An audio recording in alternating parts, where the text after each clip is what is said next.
Welcome back, Bolt fam. Thank you guys for tuning in to another episode of Chargers Powder Hour. Colin, Appel, Miles, Raruka here. We are your co-host, and today we will be previewing the Minnesota Vikings.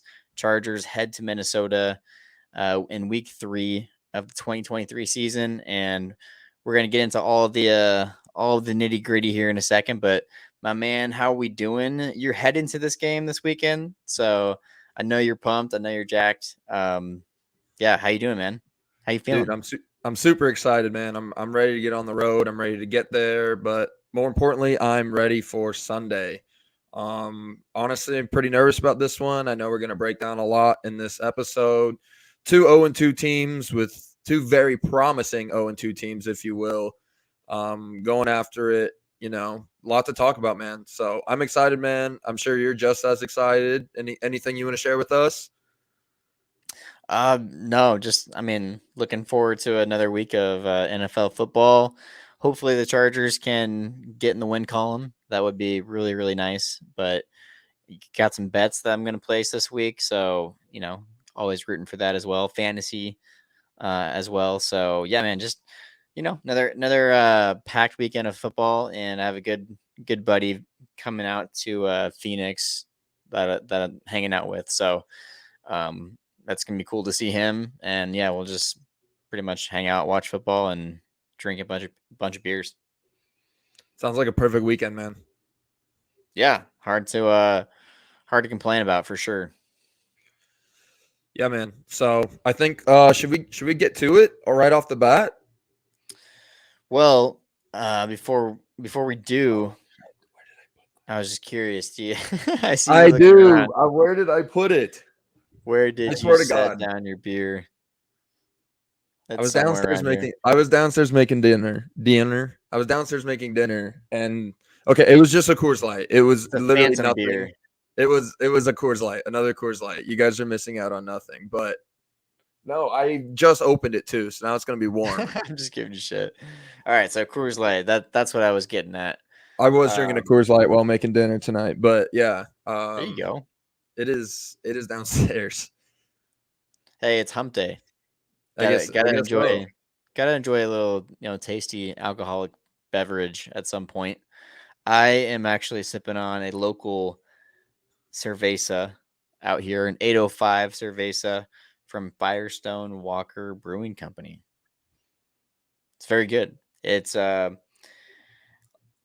don't know what I would compare it to, uh, compared to like other popular cervezas, but it's got a little bit of color. Oh, I like that. That's an odd bottle shape. Yeah, yeah, it's got a cool little label, 805, and I want to say it's an Arizona beer, but don't quote me on that. I'm not 100% I sure. would, well, California, I would guess 805 is probably the area code. So California, yeah. So, but hey, it's pretty go good. Bolts, go Bolts, California, Go baby. Bolts. There you go. Right.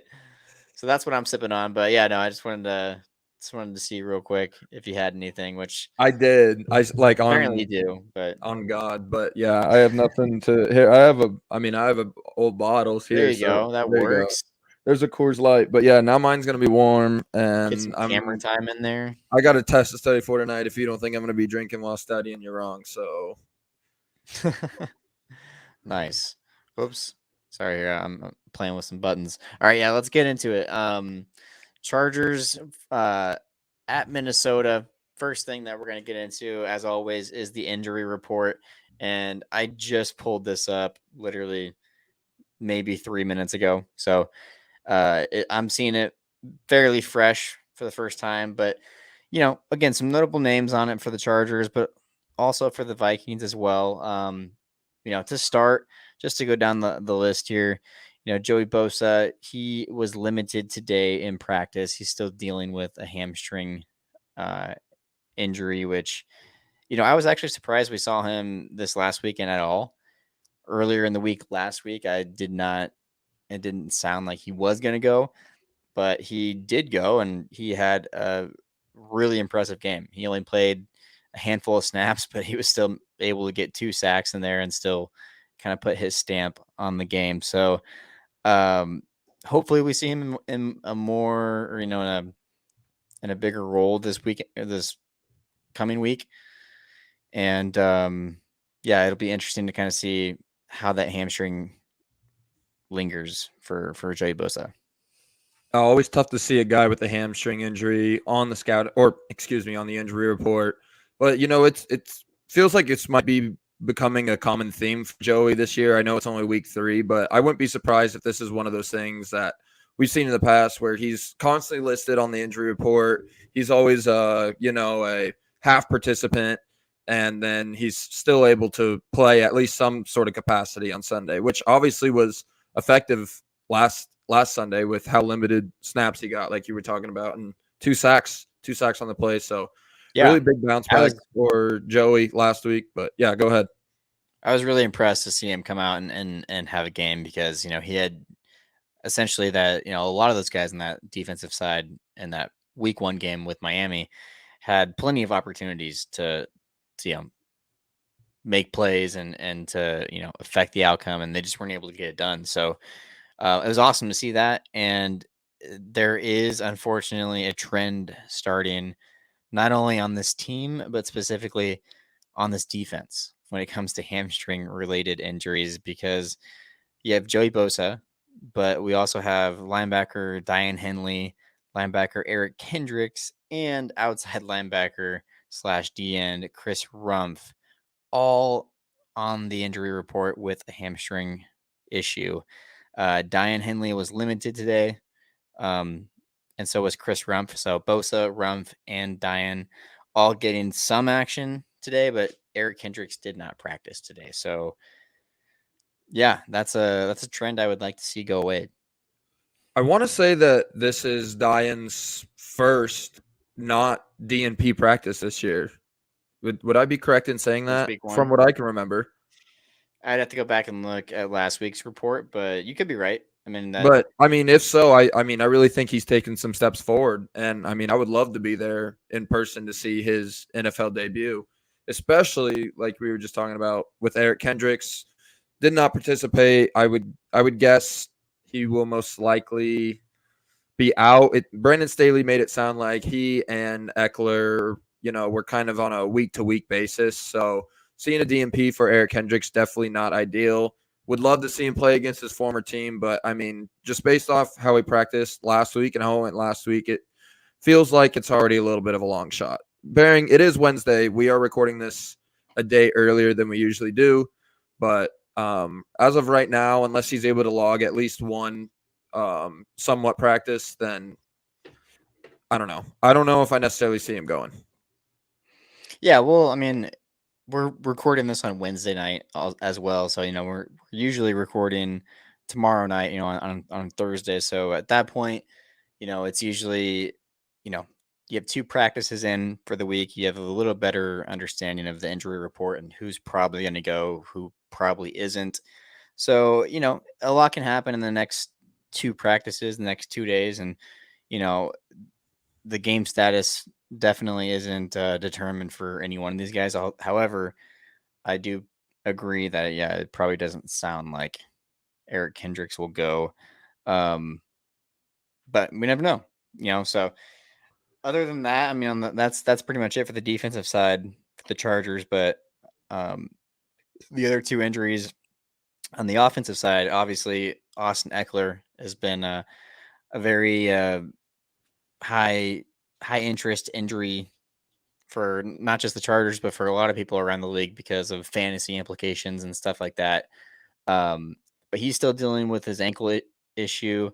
Lots of questions going on right now about this injury. Is it Eckler? Does he have any ulterior motives here? Is he maybe leveraging his situation with his contract? Is you know there's a lot of stuff I've seen on Twitter over the last 24 hours. Call them conspiracy theories, I guess, if you want to, but I don't read into that too much. I mean, with this specific situation, I think it's easy to play into that just with the timing of his injury and everything we've kind of gone or dealt with over the offseason with Austin Eckler. But I really do think it's just a bum ankle, and you have to remember, like, he went out really, really late in the Miami game in the last like 30 seconds of the fourth quarter. So not a lot of people. I also think that doesn't help the perception of all of this. It seems like he played a healthy game, played a full game, and now he's just like milking an injury, which I don't think is the case. I really think it is bothering him because he also still did not practice today. Um, so yeah, that one, it's not looking good for this week. Like you said, kind of like a week to week basis, but also a couple days left here before the weekend. So, we'll just keep an eye on that. Yeah, man, really too bad. Thankfully, I do think that this Vikings rush defense is not nearly as good as the Titans. So I think guys like, you know, Joshua Kelly and possibly Isaiah Spiller, Joshua Dotson, guys like that, should be able to. Elijah Dotson, dude, I keep doing that, but I think guys like that really could step up this week. And obviously with Eckler's, with his status so up in the air, but most likely a no. Yeah, I wouldn't be surprised if we're looking at guys like that for a second straight week. Yeah, so I'm doubtful on that, but we'll have to wait and see what else comes out. And then the other one, Mike Williams. Although this one does not scare me as much as the Eckler injury, because he was a full participant today in practice. It's ankle related, so I don't know if he came down on it a little weird in Sunday's action, or uh, planted it and I don't know, maybe rolled it. I don't know, It's but it's them damn receiver screens. for real, bro. So he's dealing with that, but that does not look like too big of an issue, and I would fully expect him to be out there on Sunday. So really, the two guys that don't look great right now are Austin Eckler and Eric Hendricks. But again, we'll just wait and see, and see if their status changes at all over the next couple days. Yeah, a lot of week left. Today was their first practice, so this is really just our very first day of really getting any sort of sign of any kind of progress these guys are facing. So, I mean, a lot can change over the next few days. Yeah, a lot can change. And swinging over to the Vikings side of the injury reports, couple of DMPs, and then the rest are all limited. But just to go from top to bottom here, center Garrett Bradbury did not practice today with a back issue. Outside linebacker Marcus Davenport also did not practice with an ankle issue. This is a big one. Tackle Christian Darisaw was limited with an ankle issue as well. Linebacker Jordan Hicks dealing with a shin injury. He was limited. Safety Josh Metellus limited with a shoulder issue. And wide receiver Jalen Naylor. Naylor? I hardly know her. Limited with a hamstring as well. Shut the fuck Sorry. up. What do you expect me not to? And I Naylor is think like the you could have perfect went last name for that. Naylor, and you could have went something a lot more raunchy with that. I could have. I So kept that's the PG all right, version all of right, that joke. PG-13. But yeah, man, quite a decent amount of people on that Vikings injury report. Obviously, I would say Garrett Bradbury and Marcus Davenport being the two DNPs, probably the biggest names. I know Marcus Davenport, one of their starting backers, was pretty productive over in New Orleans where he was last. I think this is his first year in Minnesota, so don't know a ton about him right now. But in Garrett Bradbury, obviously, any sort of offensive lineman that shows up on a list is just has you licking your lips, man. I mean, just the aspect of having some sort of younger guy or maybe a rookie or first start kind of guy out there against a defensive line like ours, hopefully, come this Sunday. I mean, it's really got to make you feel somewhat good about if he can't make it this week. Yeah, I do agree. I mean, they have two offensive linemen on this injury report, with Bradbury and Darisaw. So Bradbury obviously not practicing and Darisaw limited. So those are two key guys to keep an eye on over the next couple of days heading into the weekend, because 100%, with this secondary, being as shaky as they have been over the first couple weeks, any sort of pass rush that you can generate is essential. It's going to help out this defense tremendously. So they have to be able to figure out how to dial up even more of a pass rush than they did this last week. It definitely improved from week 1 to week 2. I think that was part of the masterpiece in the game that Mike McDaniels called was just, even when the pressure was there, Tua was getting that thing out fucking like under 2 seconds. Like thing Yeah. was in his hands and out of his hands. So it didn't matter. He kind of took that that phase of the defensive game plan just completely out of it and neutralized it. So, but they definitely got more looks, they got more pressures, more hurries, more sacks this last week, and yeah, seeing 2 offensive linemen on the injury report is definitely a sign that we'd like to see. So, with and like you said too, Marcus Davenport, that's a huge injury because yeah, pass rush, it goes the same way for them. Pass rush is everything, and I think that's going to be a big outcome on this game ultimately. But yeah, I mean, we'll see. I mean, I don't know. I mean, limited, especially this early in the week, you never really know where those are going to go because tomorrow they can either be full participants or they can be limited or they can take a step back. So I think after two days of practice throughout the week, you tend to just naturally know more. But it's definitely an interesting start to the week. Yeah, the only other name that really sticks out as one of the limited guys is Jordan Hicks, another starting linebacker for them. Like we talked about, we're recording this early. It's Wednesday, so definitely we do not know nearly enough about any injuries on the Vikings or our own to really make any sort of speculations at this point. But definitely some guys on both these lists that will help us or hurt us if they're not able to play. Yeah. So I think that's all I got for injuries. But you were excited about bringing up some odd numbers here and talking just some of your some bets that you liked heading into this matchup. Hey man, you're the odds guy here. I'm just the one that's looking at some player props for There they those are. that might Yeah, be some player interested. props. So I got the player props on deck. All right. Well, I'll break down the game lines here because again, this is a game that I would just you know better beware. Like I would not personally bet on the money line or the spread of this game. I mean, maybe the spread, but I just hate betting against the Chargers, so I'm probably just not gonna choose to bet on this Bro, game. no, But I'm sorry. Any line for this game can't get within 10 feet of an elementary school. They're all just far too scary for anyone to want to bet. I like that analogy. Yeah, right now the spread is the Chargers -1. So the Chargers are Wow. slight favorites going into this matchup. Um, look, I love my Chargers, and it pains me to even think about betting against them. But if you were to bet on this game, I would highly advise taking the Vikings +1.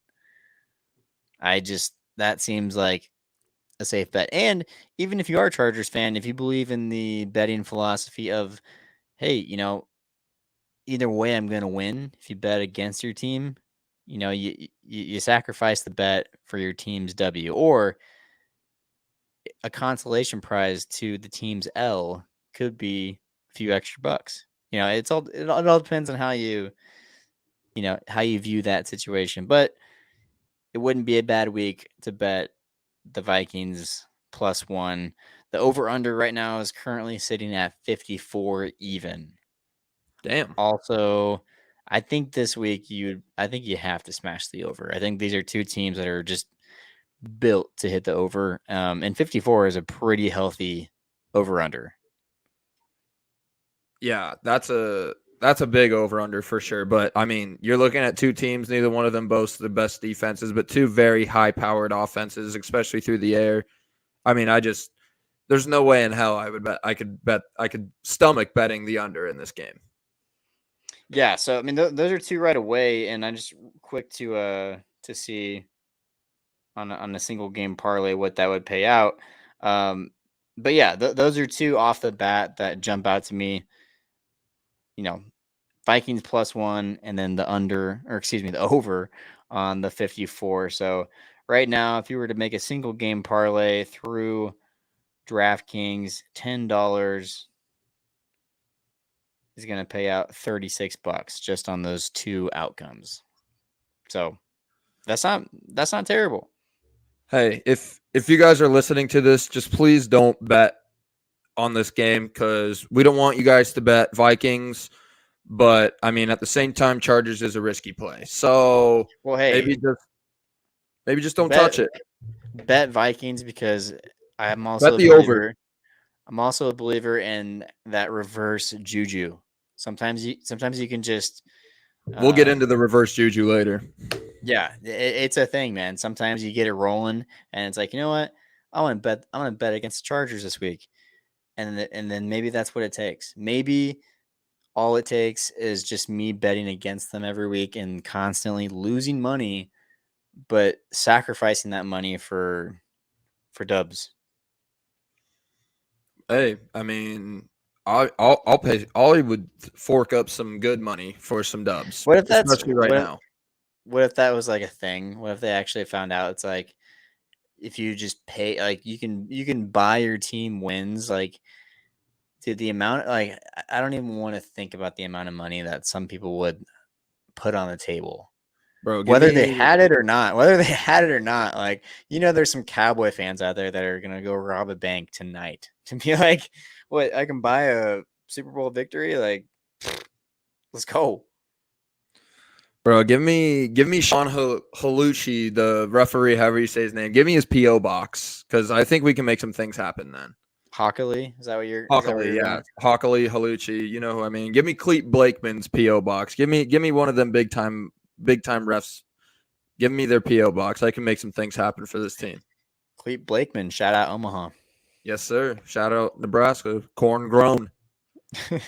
He's not one of my favorite refs, but anytime I see him, I'm like, hey, he's from Nebraska. So I mean, that's always cool. That's always fun. I guess, but You guys it's need to cool until realize. You guys it's out cool there until he's listening need bringing to your team realize 10 yards back with a bullshit holding penalty, and then it's not so cool. you guys need to realize that there's not a ton that comes out of Nebraska. So any little famous person is cool to us. I kind of agree with that, but But anyways, what anyway, are the player props that you I were got some player props for so us. excited to tell So us about? I'm just gonna rip through a few right here. Justin Herbert's line is 283.5 passing yards. Um, Keenan Allen receiving yards line 75 and a half, and Mike Williams at 61 and a half. So I mean, there's isn't any rushing props up, but I just think that's because our backfield's so murky right now. But man, how are you feeling about any of those props? Yeah, me personally, I'm probably taking the under for Herbert on 283, and I'll get to that here in a second, and my reason why. But so yeah, I would take under on the 283. I would take over for Keenan's yards, and then I'm gonna take under on Mike Will for yards. Yeah, that's I think my favorite of these bets is also Keenan's over yards. I mean 75 and a half. He's just went for 11 and 76. So he barely cleared in Miami, but it's clear that he's still a very much of a vocal point in this offense and he's not on the injury report or anything. So as long as he isn't, then Slayer's going to slay.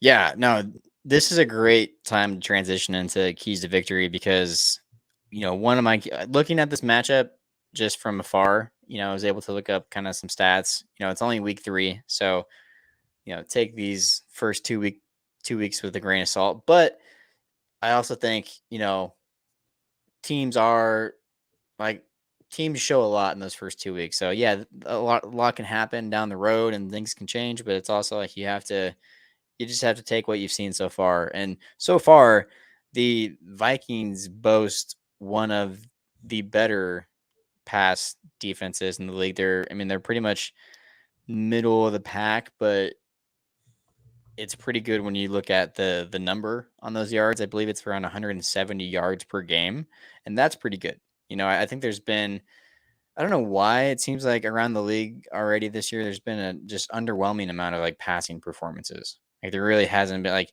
and from big names too. Like I mean, Josh Allen, Pat Mahomes, Joe Burrow, like Big time. like a lot of guys are just like finishing with like under 200 yards. I'm like 200 yards is like a given for these dudes. Like they they stand like they walk around at 200 and everything above that is just like expected. So yeah, I don't know why that's been a thing, but it is. So, with the Vikings only giving up 170 in the air on average over the first two games, I think that puts them like 16th or 17th, somewhere in the middle of the road. I can't remember exactly, but because of that, I'm not sure if this is a game where Kellen Moore looks at this defense and says, "Yeah, let's pass it 40 times." I don't know if I see that. So I'm thinking this is going to be a heavier rush offense this week, and for that reason, I think Herbert is going to be under 283. Yeah, I actually am going to disagree with you. Really, not that I don't think we're going to try to establish the run. I think we will early, but what happens when this thing becomes a shootout? And what if we try to stick with the run too long and then we're stuck playing catch up ball? I just feel like there's so many different levels and aspects that establishing a good run game brings to your pass game. I think if we do run it effectively early, I think it's really just going to lead to airing it out later on, especially if that game's neck and neck. So honestly, Herbert lines, I mean, honestly, I'm going to bet the over, especially because I'm going to be at the game and I'm going to be rooting for him to throw for 500. But really, it would not shock me if that over hit. On the yards, Yeah, on his yards, which I believe I don't have it pulled up, but 283 and a half. I mean that I think the scenario you just laid out I think is the only way he hits that this week. And that, I mean, it seems like a likely scenario to me. Because let's say the Chargers get out to their typical 7 to 10 point lead in the first half, and they don't like it, it doesn't, them being down by 10 isn't, it doesn't dictate them kind of abandoning and trying to stay in the game, because I do think it is going to be a shootout, but I do think, not only is this pass defense, pretty good, their rush defense is not very good. And I think, gosh, I'll have to pull it up specifically. Here it is. So yeah, they're actually fourth worst right now in the league when it comes to rushing yards allowed per game at 166. They're essentially tied for third because Green Bay is allowing 166 and a half. So they're out of third place by half a yard when it comes to worst rush defenses. And I think that's huge. Like you said, Josh Kelly, Elijah Dotson, Isaiah Spiller were very underwhelming last week, but different matchup. Tennessee's got a great defensive line. They're very well coached, and yards were not easy to come by. So I do think this is going to be an offensive attack this week that is designed around the run. Whether or not Austin Eckler is a go, it just seems like that's kind of where it's headed, and I think they're going to have success. I don't know if Kelly will go for over 100 himself, but I could see this team putting up 120, 130 yards on the ground, and maybe 70 from Kelly, and 40 from Dotson, and 20 from Spiller, or whatever combination works. But I do think they're capable of hitting for 120, 130 on the ground, and that's going to help time of possession. That's going to help sustain drives in the second half. So that's going to be there for them. The question is going to be, will they be able to pass on this? Like, how good is this Minnesota defense? Like, 170 a game, but again, it's only been 2 weeks. You look at the opponents that they played. Last week, Jalen Hurts. That offense is not very pass first. And it was evident in the first half of that game. They just kind of completely abandoned the passing game. So, it makes sense as to why there wasn't a ton of yards on this defense last week. So I don't know. Maybe Herbert exposes them, and because who did they play week 1? Oh, the Buccaneers. Bucks. Yeah, they played Baker. Um, yeah. So I don't know, man. Again, I just don't like this matchup in general because of who it is. We just do not have great luck against the Vikings, but a huge key to victory for me is going to be establishing the run game and getting out to a lead so that you don't have to abandon it and get in a shootout with, you know, Kirk, Kirk Cousins and Justin Jefferson on the other side. Yeah, no, honestly, I would like to think that if we run for 120 or more, that we'll be able to win this game. But as we were able to see week 1, that's not always the case. I'm hoping that happens. I agree Shit, we that ran for like what, we ran for like 230? we ran for a lot. Yeah, two something. Number 1 team in the league rushing wise, week 1. So yeah, obviously getting that going is huge. I mean, the loss of Austin Eckler only makes that more of an uphill task, but again, not nearly as good of a rush defense as Tennessee, who we saw last week. So I mean, that's obviously huge. For offensive side of the ball, though, I think my biggest key is keep the foot on the gas. And really by that, I mean, like when last week we had the potential to win the game down there at the goal line, and it just feels like we just get a little bit too cutesy, or we have some weird play calls go down in the second half, or just seem unorganized. I think if our offense can get cooking to start and we're able to just keep it rolling, then we shouldn't have any worries, especially in the second half. It felt like last week after the Titans went on a huge long drive to start the second half, we just came out kind of sluggish as a unit. Um, and then obviously in that first possession of overtime and the fact that we weren't able to get it done, at the 4 yard line or 5 yard line, 6 yard line, wherever we were inside the 10 to win the game, just really, really, really hurt. And obviously we saw the loss in overtime. So yeah, I think just being able to go down there and not just take 3 out of the red zone, but be able to put 6 up on the board, keep that foot on the gas. And, if to be honest, if we're in the red zone and we go for a 4th down or 2, I'm probably not going to cry too much about it. A lot of the old school folks are about taking their points, but you got to think about it like, if you don't get it, then they still have 90 or so yards to go down to the red zone. I mean, at some point, I think the risk is worth it. And I mean, I'd love to see it. So being able to take 3 points and turn it into 6 is huge this week. Yeah, they have to figure out a way to capitalize in the red zone. I don't know why that just seems to be a trend that doesn't doesn't change with new coaching regimes. It doesn't change. It just seems like that's always been something that the Chargers have struggled with. No matter who's the quarterback, who's the coach, a lot of drives just seem to stall in between the 5 and the 15, which is it's frustrating. And you know, yeah, I mean, there's a time and place to take the points, but I do agree with you to an extent of this team right now has got nothing to lose. Like they need to be aggressive in certain situations, and there was a couple, or I think one specifically last week, where Staley didn't go for it, and it was like on their 45, and it was like Yeah, fourth I and know. two, and it's Mm. just like, dude, what are like, it's that's your whole identity, and now you're not even gonna do that. So, yeah, but there's a time and place to be aggressive, and at this point, like I think it's majority of situations for the Chargers. Like, what do you have to lose? I mean, yeah, don't be an idiot and go for it on your own 5, but yeah, I would like to see them be more aggressive, and I mean, yeah, if they can capitalize in the red zone and turn 3 points, into 6 points, that is definitely going to help their chances to win this game. For me, kind of similar, but I would just like to see more consistency out of this offense.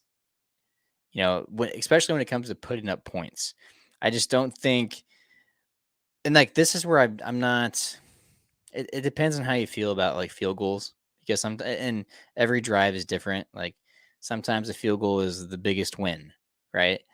And sometimes it's like fuck, we really just only got 3 points out of that. Like, not every field goal is created equal. But I'm a believer in momentum, and I think this offense already at times, just through 2 games, has shown me that, like, they still find a way to put up the points when you look out at the box score at the end of the game, 24-30 or 24 and 34. So, I mean, they're putting up points, but it just seems like there's periods throughout the game where they lose all momentum and allow the other team to kind of like pick up some steam and put together a couple of scoring drives, and then all of a sudden you have to have it. You have to go down and get at least 3 because the game is like dependent on it. So I would just like I mean that's where I'm a proponent in just taking the points, because even if you're up 6 or even if you're up 3 and you're all right, it's another field goal, like they can still catch right up with a touchdown. But it's like, okay, cool, but force him to do that. Force him to go get 6. Like, don't keep things open and allow them to capitalize on that later at some point. So to me, it's just a momentum thing. Yeah, I feel like they'll go down and score and look really good on one drive, and then there's like 2 or 3 drives of just like confusion, 3 and out.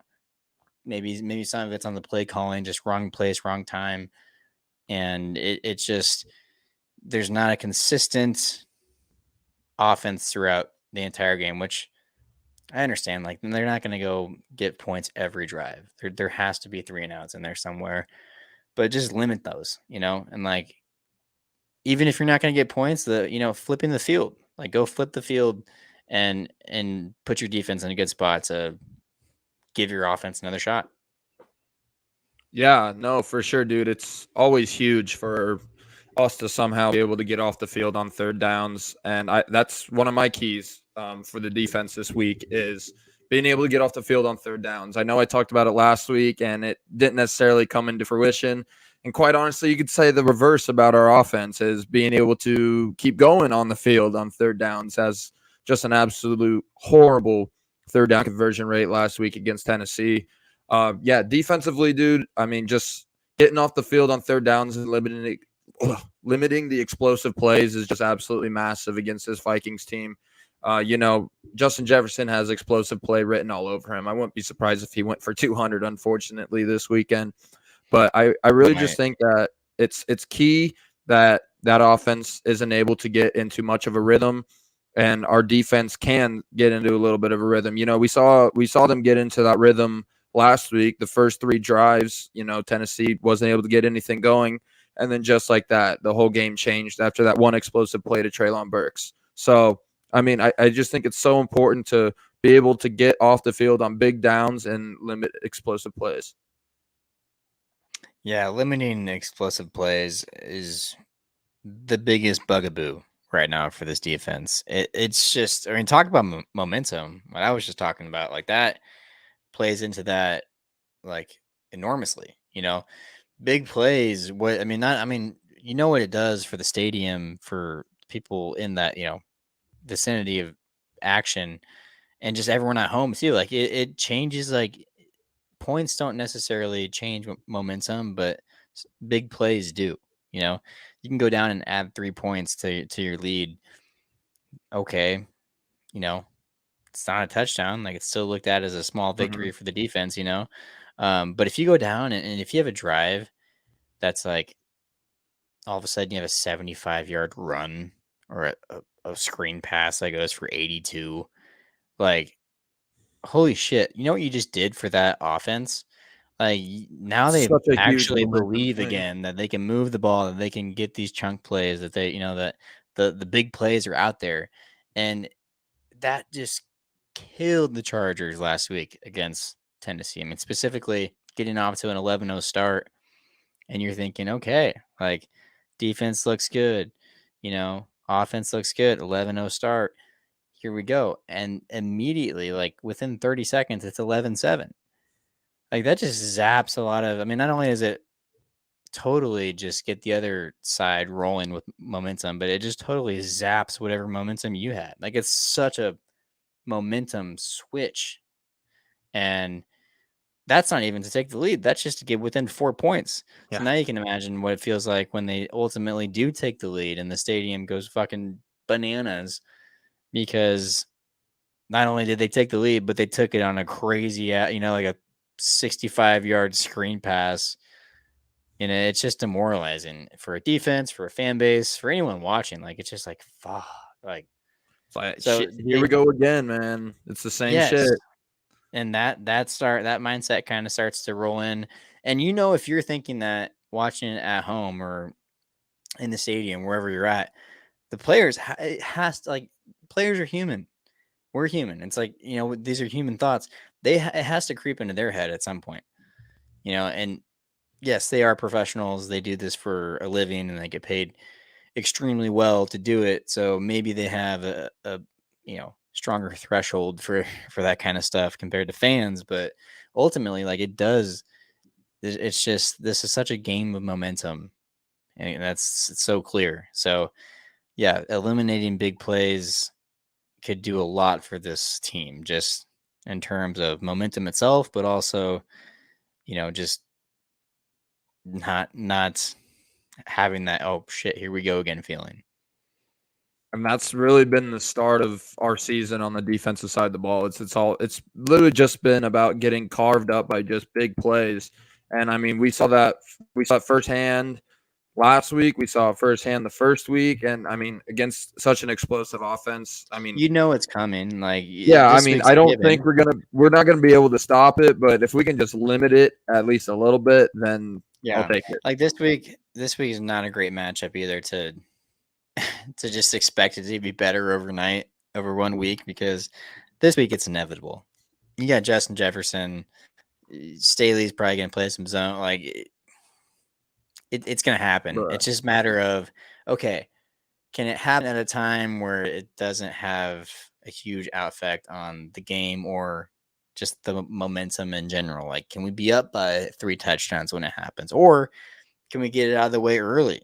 Maybe it's on the first drive and, it's only 7-0, and they don't, then maybe we limit them after that and we're able to play a full game and, you know, put it past you. But that to me is kind of that's how I feel as a fan. Like, it's at this point, I just feel like there's one a game. If not, I mean, bad games, there's like 2 or 3, but it just feels like there's always going to be one. You don't know if it's going to be the opening drive or the very last drive. And that's terrifying as a fan. Yeah, I mean, it's really just Russian roulette. I mean, anytime I see that ball in the air, I'm thinking, dude, that's going for 50. Unfortunately, that's the reality of our defense right now. But yeah, I'm hoping for a huge game come Sunday. I'm hoping Staley gets his head out of his ass and is able to actually coach and not just stand there and look like a buffoon and do his I dumb hope little he, air humps before the game. Like I hope he, I just hope he, look, and he's got to act fast. I mean, this week, week one, you still had some defenders because it's week one, but week two, more of the national media is kind of starting to wake up and realize, yo, this is year 3 for this dude. He ain't gonna fly with the year 1, year 2 excuse anymore. Like, this is a prove it year as a head coach at this level, and you just can't go 3 seasons with this type of roster with this much talent and just pass it off as, well. No, like, it's a prove it year, and we talked about this a little bit in the last episode of just, you know kind of monitoring the media attention and the hot seat of Staley. But I really do hope he can prove that he has some of that bounce back adjustment, or just being able to make those adjustments. Um, but I don't know. Like, if you ask me if I had to put money on it, I would still say no. Like, I'd still expect a monster game from this Vikings offense. I would expect a monster game from Kirk Cousins, Justin Jefferson, and you know we'll see. This game either has this is either the, like, back-breaking game for Staley. I'm not saying he's going to get fired if he loses this game, but it could be the turning point of, like, just being too far gone. Like maybe he doesn't get fired for another couple weeks or whatever, but this could easily be the game that they look back on and be like, that's when ultimately that's when we just kind of knew. Or it can be a classic Brandon Staley game where we get just scorched on the box or on the in the box score and somehow only give up like 20 points or 17 points and you come out of there with a dub. Offense puts up 27, defense gives up 20.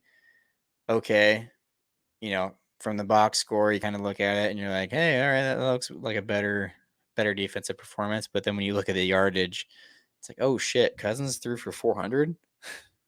Justin Jefferson had 175 and 2 touchdowns. Like, goddamn. Like, it's, that's to me is like your vintage Brandon Staley performance at this point. So it's either one of those two outcomes this week. And I hope it's the vintage performance because I desperately want to see this team get in the win column. But it's either, there's no in between for me at this point. It's either that, your classic Staley performance, or it's just like, continue to tumble into the madness and things get really interesting. What do you think it takes on Sunday for Brandon Staley to get fired in like the next week? Do you think that there's any scenario in which that's actually possible? It's tough for me. It's me personally. If you're asking like just what I believe there's a fine window to do it. I don't think it's as cut and dry as like do it now, do it as soon as possible. Now there's a lot of data to back that argument up, but I believe just going to how I think the Spanos family is going to operate, because that's really what I believe it comes down to at this point. If it were other families, I think he would already be gone, but we're dealing with the Spanos here. So I think there's a sweet spot of a window in the schedule where you could do it. Obviously, their bye week is in week 5, so that could be a very hot week. If it, that if people are betting on when he's going to get fired, that's probably the favorite. Somewhere around the bye week, maybe during or after.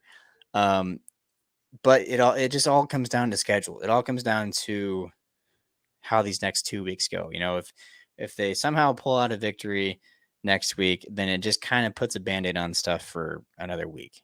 Because then if he comes out and loses the following week, it all gets brought back up again, and it's just as big of an issue as it was or as it is currently.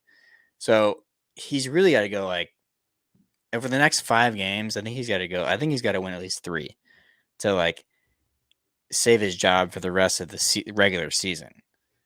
I really Yeah. believe that. Like, I mean, if he has a losing record by week 7, if he's not at least 4-3, he's got to go. So I would say somewhere weeks 5 through like 8 or 9, I think is the sweet spot. And I think it would take a lot to do that before, because like I said, their bye week is week 5. So if you do it before that, you're basically giving him 4 games. So if they're firing after 4 games, I really think they're probably 0-4. I think 1-3 probably buys him another month or 2 at least of, well, let's see, I It don't know, depends. but I that's think that's kind of where I just personally think that could fall. So I don't, I after this week, I like the Chargers could still lose this week, be 0-3, be the talk of disappointment around the entire league, and I still think the Spanos would be like, well, let's give him till the bye week. ho hum. I guess there's nothing to do. But Right. yeah, no, I don't know. I think really it depends on like the I don't want to say like what the losses or wins look like. Like, let's say that we're able to get it done in Minnesota this week and then come out and just fall face first against the Raiders next week. Like, I wouldn't put it past that upcoming week going into the bye. He's out of here. But like, let's say we go out there in Minnesota and blow like a 28-point lead. I'm just saying, I think that at Yeah, that if it's point, a, enough might be enough at that point. I mean, I don't think you're wrong. I think he's one of those performances. He's definitely one of those performances away from just getting canned. Like So yeah. I mean, that's a great point, because if it is just the ultimate of ultimate Charger losses this week, where it's like you blow a game, but it's like 3 touchdown lead or whatever, 90% win probability going into the fourth, or just like turnover, whatever. If it's a complete shit show and mess and meltdown, yes, I could see that. I could see that happening even this week, because I do believe at this point he's one of those away. I might be rooting for it then. If I'm sitting there in the Viking Stadium, I might have to start the skull chant if we're up 28. Yeah, man. I mean, fuck.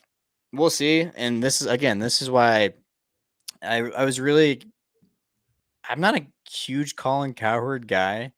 Um, I have like been in the this. past, but I feel like he's gotten very like stale over the last couple of years. But everything he said about Staley and this team and this roster and Telesco and this defense, like, has been so spot on over the last 2 weeks. I mean, Yeah, he he's he said nailed some it. shit after the Dolphins game, and then he just nailed it again after the Titans game. So, uh, if you haven't seen it, go check it out. I mean, you can probably find a clip. I think he had a clip on his podcast that he does, and also from his show on Fox Sports. But yeah, I really think the Chargers are very close to pulling the plug, but it's also the Chargers, and you just, I don't know, man. Like, the Spanos historically have never spent money on a coach, but you have to. Like, it's time. It's time to do it. You have a superstar quarterback.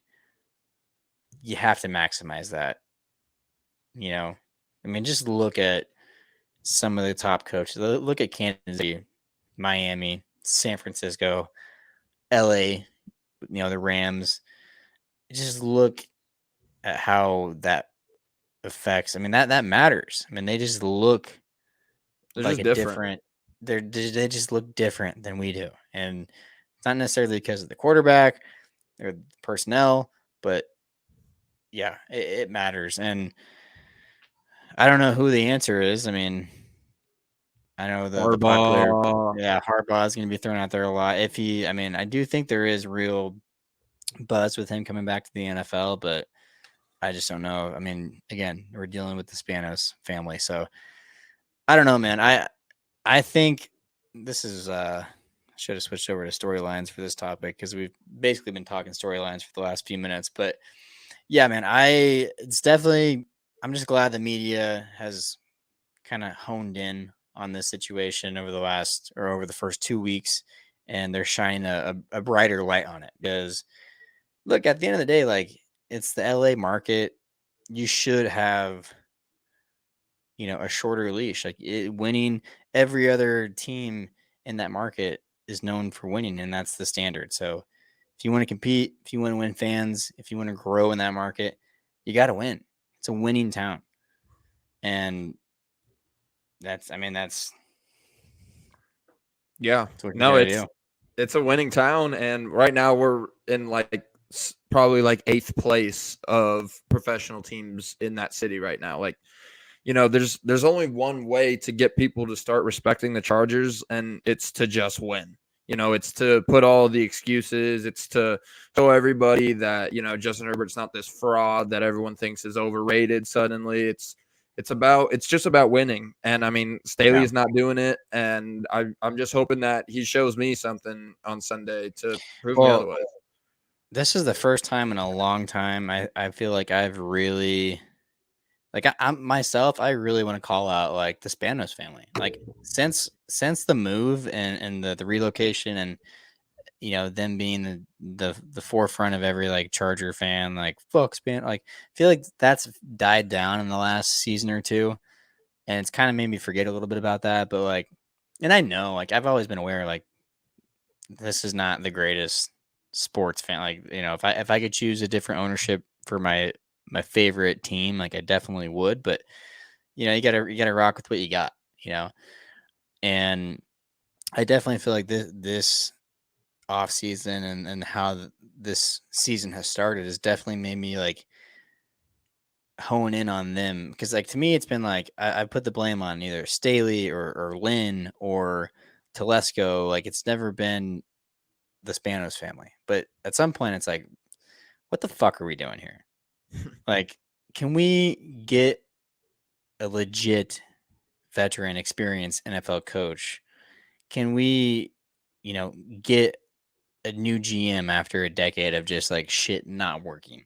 Can we just like cut head? Can heads please roll this offseason? Like I think they should at this point. Even if they somehow, I mean, even if they make the playoffs, go on a run, and it's considered a pretty successful year. Like I still think you gotta make changes systemically from within the organization, and it starts with the people that call all the shots, and that's the Spanos. So um, I'm just making it more of an effort to put more emphasis and hold them more accountable, because I mean, yes, you can look at Staley, you can look at Telesco, but ultimately, like, if the ownership group is serious about it, they will make shit happen, and they can do it like in the blink of an eye.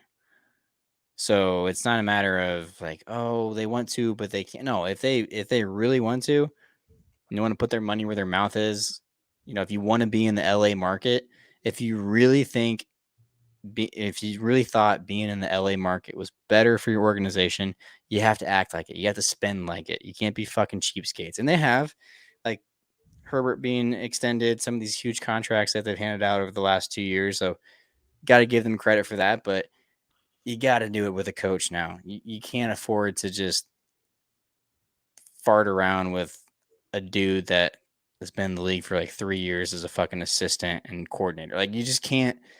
I mean, God, it's so frustrating when you think about who walked out of that building I know. and who they kept. So yeah, man, if I'm just putting more pressure on the Spanos this year, like put your money where your mouth is. You want to be in this market, you got to act like it, and you got to spend money on the right people, and you have, but you also haven't.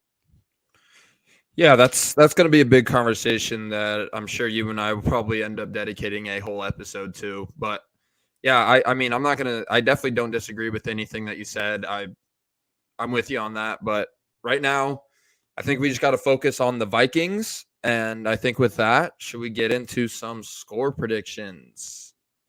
Let's do it. You're up. Oh, you want me to go?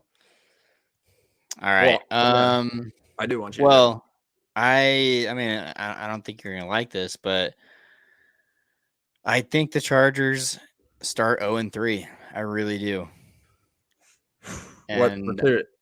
I think the offense is gonna come out and have another great performance. I mean, I think it'll be their best performance of the season so far, because I mean, maybe not point wise, but I just think yard wise, just efficiency, all that stuff. They probably score somewhere 27-30, somewhere in there.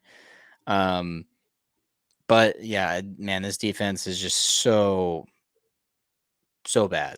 Like It's just bad. 15 yards per air attempt is what they're giving up right now, which is by far the worst in the league. And I'm just not certain at all that they're going to even be able to contain Justin Jefferson. Like I was watching that dude against the Eagles, and dude's just always open.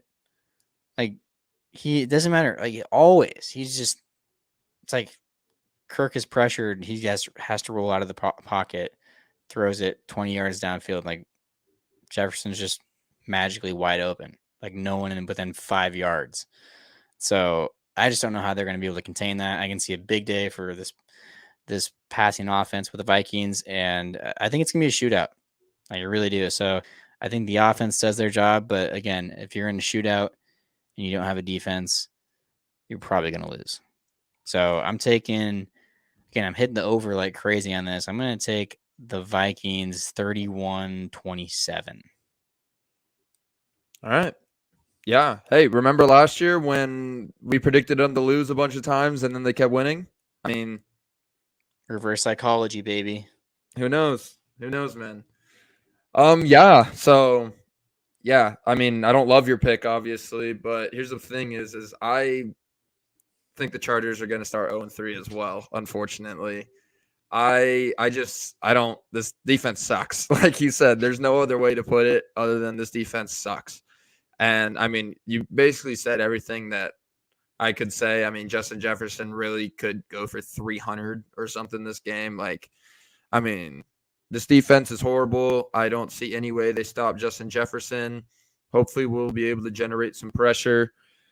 But I see just an absolute slugfest, just an absolute bloodbath, a very enjoyable game to go to.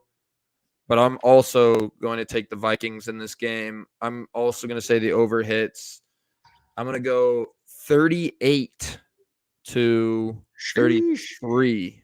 38 30. Now, that's way too many points for the Vikings. Give me 35 31 Vikings. Okay. Yeah. God, if you're not hitting the That over on this hurt. game, what are you doing? The over is going to come in. It has to come in on this game. If you're hitting the under in this game, you're an idiot. But I say that and watch it be a freaking like 21-17 ball game. But yeah, man, I just don't. I mean, yeah, I just don't see this defense putting up enough of a fight. And even if they do, even if this is a close game in the last few minutes of the fourth, yeah, I just you know I don't have confidence right now in this defense, and that's probably just going to stay that way until things change. So tough week, man. Tough week to be placing predictions, but You got a bold I don't prediction know. for us? Well, a bold prediction. Yeah, bold prediction for this week for me would be 3+ turnovers from this defense. That's a steaming hot prediction. That So, is. but I mean, How many hey, how many have we had over the first couple of weeks? Have we had any? No, we had one. we had one against. Yeah, we picked off Tua and recovered a fumble from Tua as well. So we have two. Oh, you're right. Yeah, we do have two. I forgot about the So fumbled both, snap. yeah, yeah, fumble snap. Yeah, I mean, I would like to think that we'd be in a good position to win the game if that happens, but shit, man, they could get 3 turnovers and also give up 500 yards. I mean, who the hell knows? But my bold prediction, um, I think that. Ooh, what do I want to go with here? I think that I think that this is just going to be such a shootout. I really think that we're going to end up throwing the ball a lot. Um, yeah, I think Justin throws for 4 touchdowns in this game. Wow. 4. Okay. Throws for I would 4. love that. I mean, I have him I have on a 2 score of in my 31 fantasy teams. points. So I have a score in 31 points. So throws for 4 and we kick a field goal. Let's get it. Okay. All right. I can dig that. Yeah, 4 touchdown performance would be great. I mean, that I don't see how we lose that ball game. So if that happens, then we're probably wrong about all of our predictions, which I wouldn't because be mad because then Kirk throws for 5. about.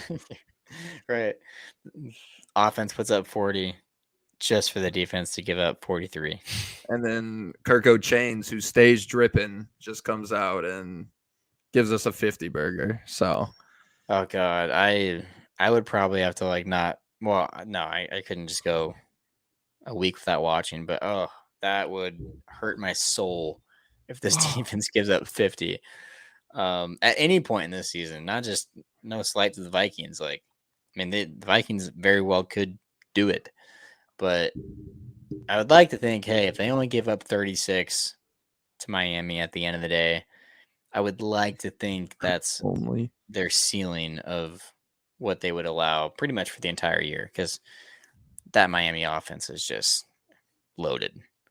Hey, a Vikings 50 ball might get Brandon Staley out of that office by Monday morning. So if that's what it takes, then let's see it. That could do it very well. So, um, any other bold predictions? You're going Justin Herbert 4 tutties, and I'm going defense with 3+ turnovers. Yeah, I have a good feeling if even one of those hits, this is probably a dub. But it's got to hit. They got to go out and do it.